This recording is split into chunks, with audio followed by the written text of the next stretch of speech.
एक बार एक राजा हुए जिनका नाम था भरत। राजा भरत बड़े धर्मात्मा तथा प्रजा से स्नेह करने वाले थे। उन्होंने पूरा जीवन धर्मपूर्वक राज्य किया। तत्पश्चात राज्य मोह त्याग कर पृथ्वी का राज्यभार अपने पुत्रों को सौंप दिया। फिर वह हरिहर क्षेत्र में गंडकी नदी के किनारे पर भगवान की आराधना करने लगे। हरिहर क्षेत्र में बहुत सारे मृग रहते थे। एक बार जब भरत जी गंडकी नदी में स्नान कर रहे थे, उसी समय एक हिरनी जल पीने के लिए आई। सिंह गर्जना से डरकर वह नदी में कूद पड़ी। वह अति व्याकुल हो रही थी। नदी में ही उसका प्रसव हो गया और बच्चा जल में गिर गया। इस दृश्य को देखकर राजश्री भरत का मन द्रवित हो गया। उन्होंने बच्चे को गोद में उठा लिया। वे बड़े लाड प्यार से उसे पालने लगे। राजा भरत हिरणी के बच्चे के मुंह में ऐसे फंसे कि उनका ध्यान भगवत भजन से अधिक उस हिरण के बच्चे की सेवा में लगा रहता था।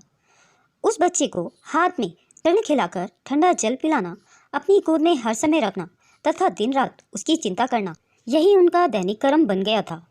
हिरण के बच्चे के मुँह पास में भरत अपने आत्मस्वरूप को ही भूल गए थे। उनकी पूजा, भजन, स्नान, संध्या सब धीरे धीरे छूटते गए। हिरण के बच्चे के वात्सल्य में वे अपने आप को भी भूल गए थे। इसी अवस्था में उनका देहांत हो गया।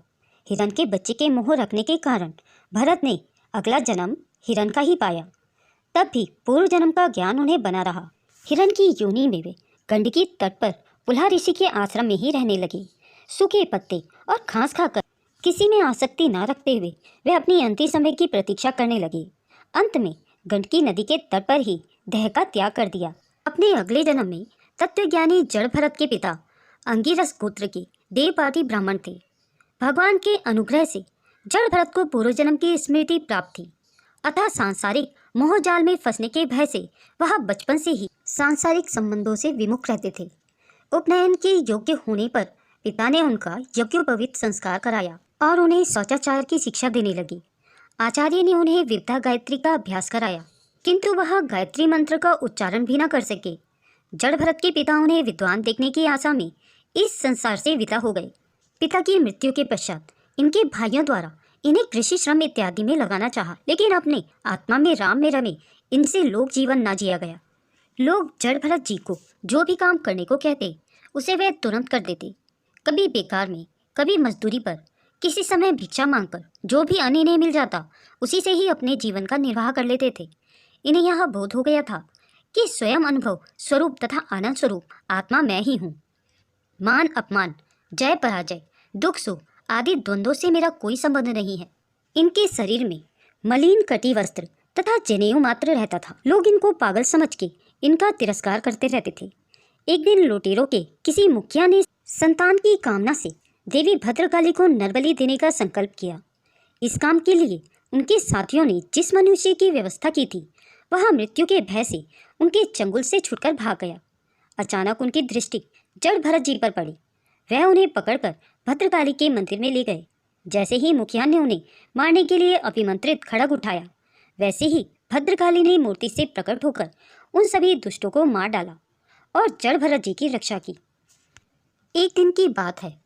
सौवीर नरेश राजा रहुगण तत्व ज्ञान प्राप्त करने की इच्छा से कपिल मुनि के आश्रम में जा रहे थे। इक्षुमती नदी के तट पर पहुंचने पर उनकी पालकी का एक कहार बीमार पड़ गया। देवयोग से वहीं महात्मा जड़ भरत भ्रमण कर रहे थे। कहारों ने उन्हें हष्ट पुष्ट शरीर वाला देखकर पालकी ढोने के लिए उपयुक्त समझा, अतः अपने साथ पालकी ढोने के लिए उनको जबरन लगा लिया। जीव हिंसा के भय से जड़ भरत जी का रास्ता देखते हुए धीरे धीरे चलते थे, इसलिए इनकी गति जब पालकी उठाने वाले कहारों के साथ एक जैसी नहीं हुई तब पालकी टेढ़ी होने लगी। इस पर राजा ने पालकी के कहारों को डांटते हुए ठीक से चलने के लिए कहा। कहारों ने कहा, हम लोग ठीक से चल रहे हैं, यहाँ नया आदमी ठीक से नहीं चल पा रहा, इसलिए पालकी टेढ़ी हुई जा रही है। राजा राहुगण जड़ भरत की वास्तविक स्वरूप से अनभिज्ञ होने के कारण उन्हें भला बुरा कहने लगे।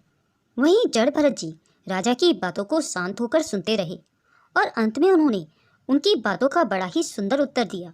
राजा राहुगण भगवान को मानने वाले श्रद्धावान व्यक्ति थे। वह समझ गए कि वह छद्मवेश में कोई महात्मा है, अतः वह पालकी से उतर गए और अपने अविनय के लिए जड़ भरत जी से क्षमा मांगने लगे। अंत में महात्मा जड़ भरत जी ने तत्व ज्ञान का बहुमूल्य उपदेश देकर राजा राहुगण को निहाल कर दिया। दोस्तों, अगर यह वीडियो आपको पसंद आई हो तो इसे लाइक और शेयर करना ना भूलें। अगर आप मेरे चैनल में नए हैं और ऐसी ही रोचक कथाएं सुनना पसंद करते हैं तो मेरे चैनल को सब्सक्राइब करें।